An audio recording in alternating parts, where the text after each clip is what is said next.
Mesdames et messieurs, bienvenue à une autre émission de Radio Mag avec le professeur Roger Blanchette. Bonjour Roger. Bonjour Martin. Comment tu vas? Ça va pas pire. Ça va pas pire? Cet hiver, Roger, est-ce que tu dirais que ça a été des froids extraordinaires? C'est pas moi qui le dis, d'après Environnement Canada, c'est l'hiver le plus froid depuis 150 ans à peu près. Fait qu'on n'a pas rêvé ça. Et aussi, il n'y a pas juste ce que tu viens de dire, il y a aussi Hydro-Québec qui s'en est rendu compte qu'il faisait froid. Et ils ont fait des profits records en 2014 de 3,38 milliards de dollars. Ouais, je t'avoue que j'écoutais la conférence de presse du président d'Hydro-Québec. J'étais un petit peu enragé, mettons. Un petit peu? Un petit peu, dans le sens que c'est l'air avec lequel il a présenté ça. Tout fier d'annoncer des profits et de dire, grâce au froid, tout heureux de dire que grâce au froid, ils ont fait des profits énormes. Et je rappelle que c'était la même chose l'hiver passé. Hein. Ça fait 2 années de suite. L'année passée, je pense que c'est 4 milliards de profits à cause des temps froids. Encore une fois, cette année, encore plus froid, 3 milliards, au-dessus de 3 milliards de profits. Et tout fier d'annoncer ça. Et du même coup, ils nous annoncent que dans un mois, même moins d'un mois, le 1er avril, on va avoir une hausse de 3,7 %, alors qu'on en a eu une l'année passée aussi. Donc, félicitations, il fait froid, puis en plus, je vous augmente vos tarifs d'électricité. C'est les nouveaux compteurs qui maintenant peuvent spinner en masse. Ça a bien l'air qu'ils ont dû faire des nouveaux compteurs. Justement, avec ces profits-là, ils vont verser une dividende de 2,53 milliards de dollars, le plus important de son histoire au gouvernement du Québec. Oui, ça c'est une autre affaire qui me dérange. Le gouvernement nous dit « Ah, on n'augmentera pas les taxes, on n'augmentera pas les impôts », mais indirectement, par le biais d'Hydro-Québec, il vient nous chercher de l'argent dans nos poches.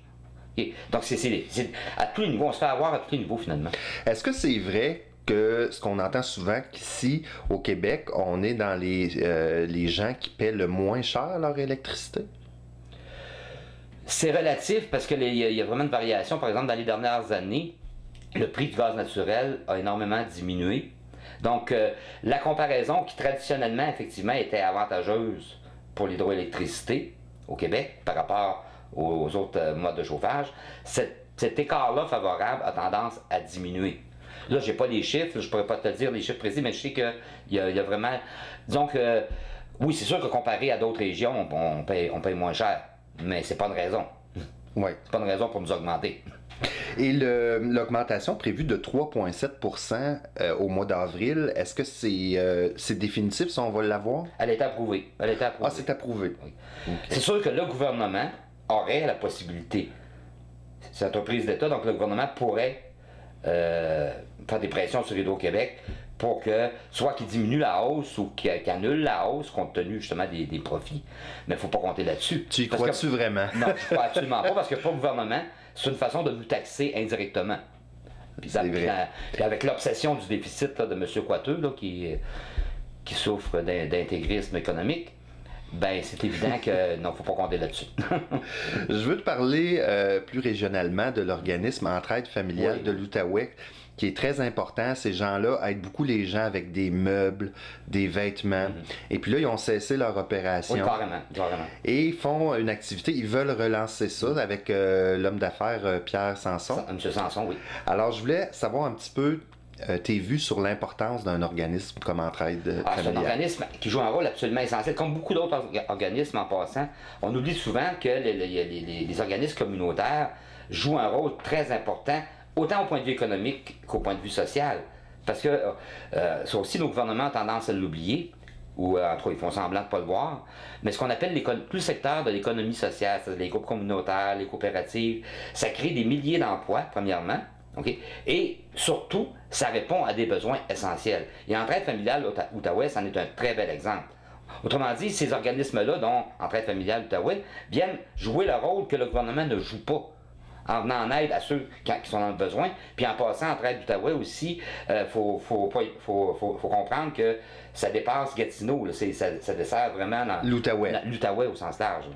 Et c'était en raison d'un manque à gagner de 60 000 $. Puis 60 000 $, là, on s'entend que c'est des peanuts comparativement à ce que le gouvernement... Ben exactement, c'est complètement ridicule. Quand je parle d'économie de bout de chandelle, ça est un très bel exemple. 60 000 $, là, c'est sûr, pour toi et moi, c'est peut-être beaucoup. Ah, pour moi, oui. Mais pour le gouvernement, sur un budget de je ne sais pas combien de dizaines de milliards, 60 000 on s'entend que c'est pas ça qui va amener le Québec en faillite. Là. On pourrait peut-être en prendre un peu d'Hydro-Québec. Peut-être. Moi, je virer là-dessus. Je suggérerais d'en prendre une partie sur la prime du ministre Bolduc, la prime de départ du ministre Bolduc. Oui. Tu vois comment c'est indécent. Ce que le ministre Bolduc va aller chercher comme prime de départ alors qu'il y a un job en partant, là. OK, on s'entend, là. Exact. OK? Ben, c'est plus que 2 fois ce qui permettrait en traite familiale d'Outaouais de survivre. Donc on parle d'indécence, ça c'est de l'indécence quant à moi. Là. Et si tu veux bien, Roger, on va écouter Jenny Villeneuve qui va nous expliquer un petit peu, elle est présidente d'Entraide familiale de l'Outaouais, elle va nous expliquer un peu pourquoi c'est important la relance d'entraide familiale. On l'écoute. Merci. Bonsoir à tous les deux. Effectivement, comme vous le mentionniez, Entraide familiale de l'Outaouais, c'est un organisme incontournable ici dans la région. Depuis plus de 32 ans, Entraide familiale aide les personnes et les ménages appauvris, démunis de l'Outaouais. Puis ce qu'on fait aussi de particulièrement important, c'est qu'Entraide, depuis plusieurs années, est l'organisme qui ne vend pas, mais donne des meubles, des électroménagers aux personnes qui en ont besoin, permet à des familles de pouvoir justement avoir des lits pour coucher leurs enfants, avoir des frigos, avoir des poêles, des tables pour manger. Donc pour nous, c'est très important au niveau du conseil d'administration puis du comité de relance de pouvoir réouvrir les portes le plus rapidement possible. Et c'est pour ça, justement, qu'on est en train d'organiser un super souper bénéfice qui a pour terme les bouchées doubles, parce qu'on met les bouchées doubles présentement pour pouvoir reprendre nos activités.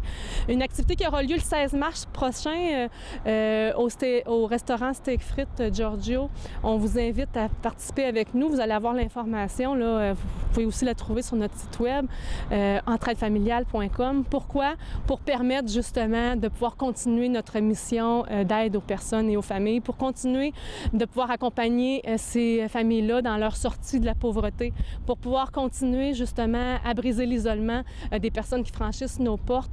On espère pouvoir accueillir 300 personnes avec nous le 16 mars prochain. Il y a de la place en masse, il va y avoir des prix de participation, des prix aussi à faire tirer, il va y avoir des dégustations de tapas. Donc on est très content que plusieurs personnes de la région, plusieurs commerçants, plusieurs entrepreneurs se soient impliqués et on vous invite à venir avec nous mettre les bouchées doubles le 16 mars. Alors évidemment, si vous voulez donner un coup de main à Entraide familiale de l'Outaouais, il y a la soirée bénéfice qui s'intitule Les Bouchées doubles. Ça va se dérouler lundi le 16 mars de 17h30 à 20h. Et il y a 2 restaurants qui participent à ça. Il y a le Steak Frites Saint-Paul et également il y a un autre restaurant qui est le Giorgio. Donc le coût, c'est 100$ le billet. Sauf que ce 100$-là va aller directement à la relance. C'est important de mentionner, c'est que tout l'argent va à la relance. C'est pas un pourcentage, c'est tout l'argent va à la relance. Et d'ailleurs, si les gens veulent réserver leur billet, vous pouvez téléphoner au 819-772-0044, le poste 258. C'est une bonne cause, un organisme qui doit absolument repartir. Ah oui, c'est un service essentiel, c'est le cas de le dire. Roger, il y a un monument qui serait probablement érigé près de la Cour suprême et tu voulais parler de ce sujet-là cette semaine. Oui, parce que ça, là, je suis tanné de ce gouvernement-là qui réécrit l'histoire. On se souvient de son histoire de la guerre de 1812, là. En tout cas, mais là c'est honnêtement, là, en bon québécois, c'est le bout du bout, là. Okay. Il y a 2 choses là-dedans. Il y a l'endroit où il veut construire le monument. Qui est près de la Cour suprême. En face de la Cour suprême, exactement. Mais encore plus en profondeur, c'est la raison de ce monument-là. C'est complètement stupide. Là. C'est un monument aux victimes du communisme. Ben oui, un monument aux victimes du communisme. Ils vont-tu en bâtir un à côté aux victimes du capitalisme? Voyons donc. Le communisme, c'est un système économique. On peut être pour, on peut être contre, mais c'est un système économique, tout comme le système capitaliste. Okay? Je comprends l'idée derrière. L'idée, c'est les victimes du totalitarisme. Okay? Mais le totalitarisme, là, c'est ni communiste, ni capitaliste. Okay? C'est un système politique. Et si on prend l'histoire du 20e siècle, il y a eu des systèmes totalitaires, communistes, qu'on pense à l'URSS de Staline, mais la majorité des systèmes totalitaires qu'il y a eu au 20e siècle étaient des systèmes tout ce qu'il y a de plus capitalistes. Là, je parle au nazisme en Allemagne, je pense à Mussolini en Italie, je pense à Franco en Espagne, je pense à Pinochet au Chili, puis je pourrais continuer la liste indéfiniment comme ça, là. Fait que construire un monument aux victimes du communisme, c'est purement idéologique. Okay? C'est identifier communisme avec totalitarisme, alors que ça ne correspond absolument pas à l'histoire. Absolument pas. Donc ce monument-là, premièrement, n'a aucune raison d'être. Okay? Absolument aucune raison d'être. Et deuxièmement, ben, en plus de construire devant la Cour suprême, c'est insulter la Cour suprême, dans le fond, là. C'est insulter la Cour suprême. Qui est supposé être un endroit neutre. Exactement. C'est supposé être un endroit neutre. Puis d'autant plus que, normalement, au Canada, pour ériger des monuments historiques, parce que quand même, c'est un geste important, construire un monument, bon, soit pour une personne ou pour une cause, c'est des comités qui doivent étudier ça. Qui doivent étudier ça. Pour les justifier, bon, etc. Puis déterminer l'endroit. Là, c'est un geste purement politique. Le gouvernement Harper prend cette décision-là, malgré l'opposition de tout le monde, puis je parle pas juste de l'opposition des partis politiques, là, demande à n'importe quel historien, il va te dire que ça n'a pas d'allure. Il va te dire que ça n'a pas d'allure, mais purement par idéologie, okay, on décide de faire ça. Et ça me choque parce que moi, je suis historien, et c'est comme ça, c'est en posant des gestes comme ça que, dans le fond, on insulte, dans le fond, ma discipline. Comme on l'avait fait avec la guerre de 1812, là, où Harper avait carrément, malgré encore une fois l'opposition des historiens et les critiques de tout le monde, il avait carrément réécrit l'histoire. Okay? Comme il l'a fait aussi récemment, tant qu'il a célébré le 200e anniversaire de naissance de Johnny MacDonald. Oui. Okay? Il a complètement réécrit l'histoire. Johnny MacDonald, là, c'est une ordure. Okay? C'est le premier ministre le plus raciste, le plus anti-francophone, le plus anti-autochtone qu'on a jamais eu dans l'histoire du Canada. Et lui en fait un saint. Pratiquement, là, on célèbre ça. Il a trouvé une maudite limite à réécrire l'histoire de cette façon-là. Et ce monument-là, c'est un exemple parmi d'autres, là, ça frise carrément le ridicule, l'absurdité totale. Et le coût de ce monument-là, c'est 5,5 millions de dollars. Ben oui, on est en période d'austérité, on coupe dans tous les programmes, on fait taire les scientifiques, mais on dépense 5 millions et demi de dollars. Coupe dans la fonction publique. On coupe dans la fonction publique, puis on dépense 5 millions pour un monument stupide comme celui-là. C'est fort. C'est fort, certain, oui. Roger, j'aimerais te parler des médecins. Oui. Il rit déjà. On a appris deux nouvelles cette semaine. Il y a d'abord la fermeture de la coop santé. Oui. C'est un gros morceau. Il y avait un beau projet qui s'en venait avec la coop santé, c'est-à-dire avec une clinique Apple Tree qui serait venue à Gatineau, donc du côté du Québec pour la première fois.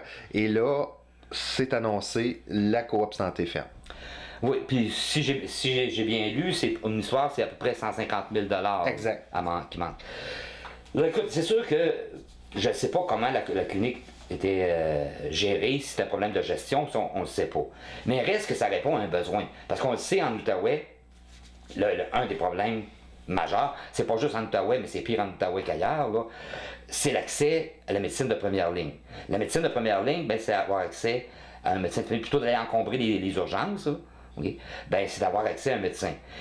Des coops santé comme celle de Gatineau, comme il y en a une à Elmeur aussi, ces coops santé-là contribuent justement à désengorger les urgences, parce que dans le fond, c'est ce qu'on appelle les groupes de médecine familiale. Là. Oui. Les groupes de médecine familiale, c'est ça dans le fond, c'est pas autre chose. Okay. Là, le fait que cette coop-là ferme à Gatineau, ben c'est sûr qu'il y a un paquet de patients, de citoyens, qui vont se retrouver encore une fois sans accès à la santé, donc ils vont aller encore une fois engorger les salles d'urgence, puis là c'est un cercle vicieux. Là, on a refusé de leur avancer. Encore une fois, je ne sais pas, peut-être qu'il y a des problèmes de gestion, il faut être prudent, mais il reste que c'est triste de voir ça fermé. C'est triste pour les patients, pour les citoyens. Comme tu disais, il manquait 150 000 à la coop pour pouvoir poursuivre ses activités, mais ils avaient aussi un déficit de plus d'1 demi-million de dollars. Oui, ben c'est pour ça d'ailleurs que, si j'ai bien compris, là, c'est pour ça qu'il avait négocié cette entente-là avec Apple Tree à Ottawa, là, qui était censé justement contribuer à régler ces problèmes-là. Encore une fois, comme je te dis, là, on connaît pas toutes j'ai pas les chiffres, là, j'ai pas vu leur livre comptable, là, mais moi ce qui m'intéresse c'est le résultat. Puis le résultat, c'est qu'il y a des citoyens qui vont se retrouver sans accès à la santé, encore une fois. Je sais qu'ils avaient l'appui du ministère de l'Économie, de l'Innovation et des Exportations pour trouver le montant manquant, mais eux n'avaient pas de budget directement à leur donner. Exactement. Donc, on voit ce qui arrive, c'est Exactement. terminé. Puis comme tu dis, c'est catastrophique. Ça l'est déjà dans la santé, dans la région. Et avec une nouvelle comme ça, comme tu dis, les hôpitaux, encore une fois, engorgés. Donc, on n'y échappera pas. Exactement. Roger, on va faire une petite pause. On est de retour dans quelques instants. D'accord.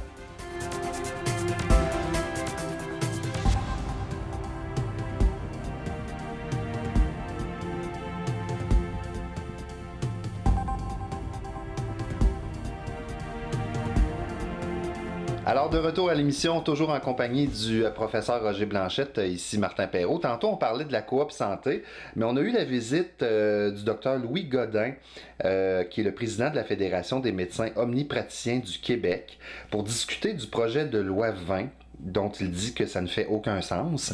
Mais comme on en entend beaucoup parler du fameux projet de loi 20, j'aimerais ça que tu nous expliques un peu c'est quoi les grandes lignes de ce projet-là. OK, bien ça va un peu dans la continuité là, des politiques du ministre Barrette. Je ne sais pas si tu l'as entendu, le ministre Barrette qui a dit, avec toute sa modestie naturelle, que la seule personne qui était capable de régler le problème de santé au Québec, c'était lui, et que tous les autres, c'était des imbéciles. Ben c'est bon d'être confiant. Il y a ça. Okay? Donc, ça s'inscrit dans la première loi qui a été adoptée sous le bâillon, je le répète. Hein? Oui. Il ne faut pas l'oublier. Que donc, il a rentré de force, autrement dit, sans même permettre de discussion. C'était la loi 10, qui était la réorganisation, la création des fameux CISO, là, okay? Donc qui était une hyper-centralisation, puis on va voir les résultats, là, en tout cas. Et la loi 10 s'inscrit dans la continuité de ça. Okay? Le prétexte, en tout cas, la justification que le ministre Barrette donne, c'est pour justement permettre l'accès aux soins de première ligne, dont on parlait tantôt. Okay? Sauf que la façon dont il s'y prend, c'est vraiment, pour comprendre, le ministre Barrette, hein, c'est un médecin spécialiste, comme Philippe Couillard. C'est un médecin spécialiste. Okay? Il y a deux corporations de médecins au Québec, hein, médecins spécialistes et ce qu'on appelle les omnipraticiens. Donc, eux, c'est les médecins de famille. C'est les médecins de première ligne. Quand on parle de première ligne, c'est eux autres. Donc, le projet de loi 10, il s'attaque directement aux omnipraticiens, aux médecins de première ligne, aux médecins de famille, autrement dit. Parce que le ministre Barrette dit, c'est de votre faute. C'est de leur faute aux médecins si les gens n'ont pas accès. Parce qu'il dit que les médecins ne travaillent pas. Les médecins généralistes. Eux autres, les médecins spécialistes, ils travaillent. Eux autres, ils travaillent. Eux autres travaillent fort. Mais il est vraiment méprisant. Je ne sais pas si tu as déjà vu tant qu'il parle des médecins omnipraticiens, il est vraiment méprisant. C'est comme, vous autres, vous êtes des minables. Là. Nous autres, les spécialistes, on est l'élite, vous autres, vous êtes minables. Puis j'exagère pas, là. C'est carrément ça. Ah oui. Et là, ce qu'il dit, c'est que, bon, les médecins généralistes, ils travaillent pas assez. Donc là, il va imposer des quotas. C'est-à-dire que chaque médecin spécialiste va devoir voir tant de patients par semaine, par mois ou par année, peu importe. Okay? C'est complètement aberrant. Premièrement, ça ne tient pas compte de la réalité. Moi, quand je vais voir, si je réussis à avoir un médecin un jour, oui. OK, ben, je ne veux pas être traité comme sur une chaîne de montage. Parce que là, qu'est-ce qui va arriver? Là, les médecins vont nous recevoir avec leur compteur, dire OK, là, 5 minutes, fini, on va voir quelqu'un d'autre. C'est complètement ridicule. Il y a des patients avec qui ça peut aller très rapidement, d'autres avec d'autres patients. Ben, je trouve ça normal que le médecin prenne son temps.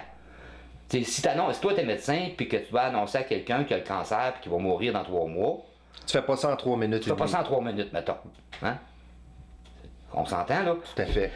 Puis en plus de ça, ce qui est pas dit clairement, mais c'est très sexiste comme attitude, comme projet de loi.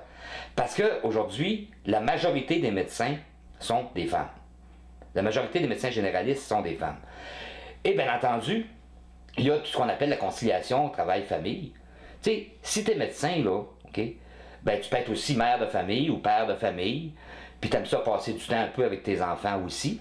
Fait que ça se peut, oui, que ces médecins-là, majoritairement des femmes, mais ça peut être des hommes aussi, peuvent décider qu'au lieu de travailler 80 heures par semaine, ils vont en travailler juste 40 pour pouvoir passer du temps en famille, qui est normal. Qui est normal. Ça, Barrette, là, il fait complètement ça. Tu sais, il est vraiment méprisant, arrogant. Et c'est contre-productif. C'est contre-productif parce que je suis pas sûr. Parce qu'en plus aussi, ce qui tient pas compte, le médecin, là, quand il dit les médecins, ils font pas assez d'heures. ce qu'ils ne calculent pas, c'est que les médecins, ils font pas juste du bureau. Non, ils sont obligés de travailler un certain nombre d'heures dans les hôpitaux. Dans les hôpitaux. Mais lui, il n'en tient pas compte de ça. Il n'en tient pas compte de ça. T'sais, ça n'a aucun sens, là. Puis quand les médecins généralistes, les omnipraticiens disent que ça n'a pas de bon sens, je suis totalement d'accord avec eux. Totalement d'accord avec eux. C'est pas ça qui va régler le problème. C'est pas ça qui va régler le problème. C'est comme si c'était une solution pratique là, qui est facile à imaginer en théorie, mais qui n'a pas de bon sens en réalité. Ben c'est ça, toute la réforme Barrette, c'est ça. Tu sais, par exemple, on parlait tantôt des organismes communautaires. Avec la loi 20, là, qui centralise tout, qui met dans le même sac les soins hospitaliers puis les groupes communautaires, ben c'est qui va payer? Mais ils ont déjà de la misère à fournir, les hôpitaux. Ben c'est ça. C'est ça, ils ont déjà de la misère à fournir. Puis là, qu'est-ce qui va arriver? C'est qu'on va couper l'argent des organismes communautaires qui travaillent en amont pour hospitaliser. Autrement dit, on va hospitaliser tout, là. Okay? Mais les hôpitaux n'arrivent pas à fournir de toute façon. Puis en plus, ça va être encore pire parce qu'il y a des décisions, au lieu de se prendre localement, comme c'est le cas actuellement, où chaque région peut déterminer ses priorités et ses besoins. Là, tout ça va être hyper centralisé à Québec. Puis même pas dans les mains du ministère, mais dans les mains du ministre. La nuance est importante. Okay?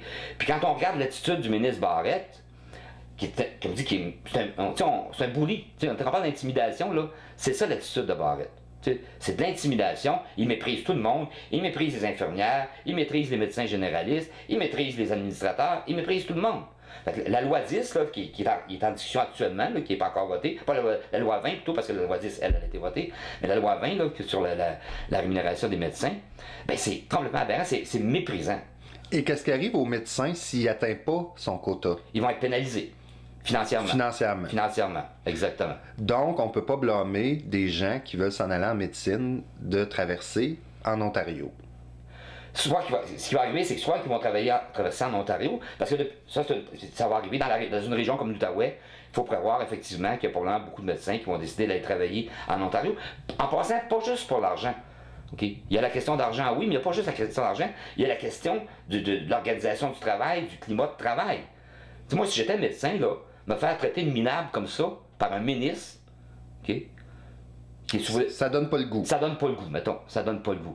Puis en plus de ça, autre conséquence aussi, donc on a tendance à oublier, c'est que depuis une quinzaine d'années à peu près, il y a un immense effort qui a été fait au Québec. Même depuis une vingtaine d'années, je dirais, il y a un immense effort qui a été fait au Québec pour encourager les étudiants en médecine à se diriger vers la médecine de famille. Puis là, on dit que les différents directeurs des facultés indiquent déjà une baisse de 40% des premiers choix pour la médecine familiale.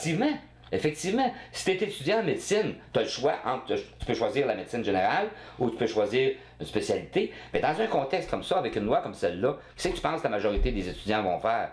Ils vont se diriger vers les spécialisations. Donc, au lieu de pour être aussi bon que Dr Barrette. Ben, exactement. Dr Barrette va devenir leur idole, j'en suis convaincu. Okay? Mais le résultat, c'est que non seulement ça n'améliorera pas l'accès aux soins de santé, mais ça va empirer le problème. Parce qu'on va avoir moins de médecins généralistes.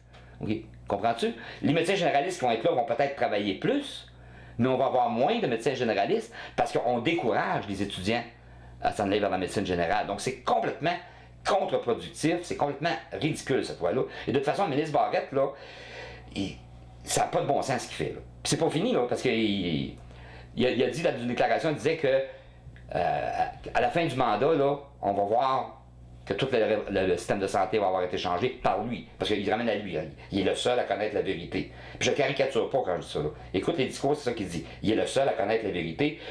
Toutes les remarques ou les critiques qui sont faites ou les suggestions qui sont faites, il rejette tout ça du revers de la main, peu importe d'où ça vient. Lui, il possède la vérité.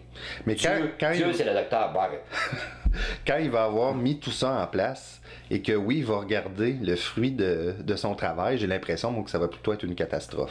Ben, d'après moi, ce qu'il va faire, c'est que il va démissionner puis il va empocher sa prime de départ. Puis il faudra après ça tout... Je rappelle qu'avant, il était président du syndicat des médecins spécialistes et quand il a démissionné, il a empoché une prime de départ d'1 200 000 $.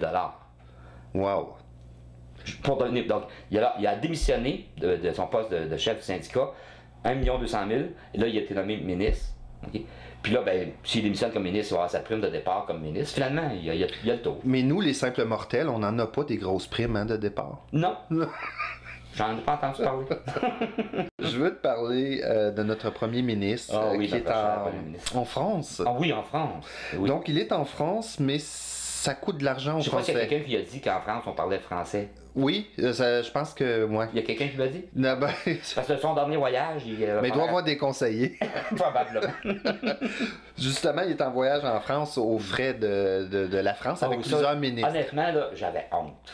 Pour vrai? Ah oui, comme Québécois, j'avais honte d'avoir un premier ministre comme ça, là, qui dit publiquement, puis en riant, ça vous coûtera rien, vous autres les Québécois, c'est la France qui paye toutes nos dépenses. Il justifiait ça parce qu'il a amené 6 ministres avec lui. Tu sais, il est très insécure, M. Couillard, il n'ose pas voyager seul. Là. Fait qu'il a amené 6 ministres avec lui. Une bonne partie du... Il aurait pu amener tout le cabinet quant à lui. Il aurait peut-être pu amener Barrette, on aurait eu la paix pour ça. Mais... Excuse. Mais en tout cas, non, c'est complètement aberrant. Et... Les Français étaient choqués. Ben, il y a de quoi? C'est insultant pour les Français. Okay. On va voyager à vos frais. Mais ils disent que quand on va en visite quelque part, c'est la personne qui reçoit qui paye. Ouais, c'est une façon de voir les choses, disons. Okay. D'autant plus que ces ministres en France en profitent pour dire plein de conneries. Là. Comme je sais pas si t'as entendu par exemple le ministre Daou. Je suis pas sûr qu'il a osé dire ça ici parce qu'il serait fait ramasser. Je pense qu'il va se faire ramasser quand il va revenir. Là. Mais qu'il est allé dire en France comme ça que l'économie régionale, les petites entreprises, les petits entrepreneurs qui créent 150 emplois dans la région, que tout ça, ça vaut rien. Que ça vaut rien. Puis qu'il n'est pas question que le gouvernement continue à aider les petites entreprises en région. Parce que la seule chose qui compte, la seule place où ça compte, c'est quand on se rend à Davos qu'on assure des multinationales. Wow. Quand on sait que la majorité des emplois au Québec sont créés par les petites et moyennes entreprises, justement qui sont créés par des petits entrepreneurs régionaux, locaux, là, ils leur crachent dessus en disant « ça vaut rien ce que vous faites, puis on vous aidera plus. Okay. » Donc déjà, il avait fermé les CLD, fermé les CREO, Conseil régional des élus, qui aidaient à financer justement les entreprises régionales, mais en plus de ça, là, il s'en va dire en France, il n'a pas dit ici, il était en France, il profite de son voyage en France pour dire que finalement tout ce que vous faites, ça vaut rien. Ce gouvernement-là, là, c'est complètement. C'est comme si pour eux autres, là, ce gouvernement-là, il y a 2 villes au Québec, Montréal et Québec. La bombe Picodère. La bombe Picodère, exactement. Et tout le reste, les régions, là, tu as vu même, on proposait même de les fermer. Moi, je suis rendu que j'appelais ça les régions. On est en région, nous. Ouais, c'est ça, exactement. Quand on parle de fermer carrément des villages, parce que bon, si les gens ne travaillent pas, ils ont juste à déménager en ville. Voyons donc, ça n'a pas de maudit bon sens, là. Mon cher Roger, c'est déjà tout pour notre émission de région d'aujourd'hui. Oui. Oui, c'est vrai, on est région. Donc, on se donne rendez-vous vendredi prochain, 18h30 sur TVC Basse-Lièvre. Bonne fin de semaine, Roger. D'accord, on va sûrement avoir d'autres personnes à encenser la semaine prochaine. Bye.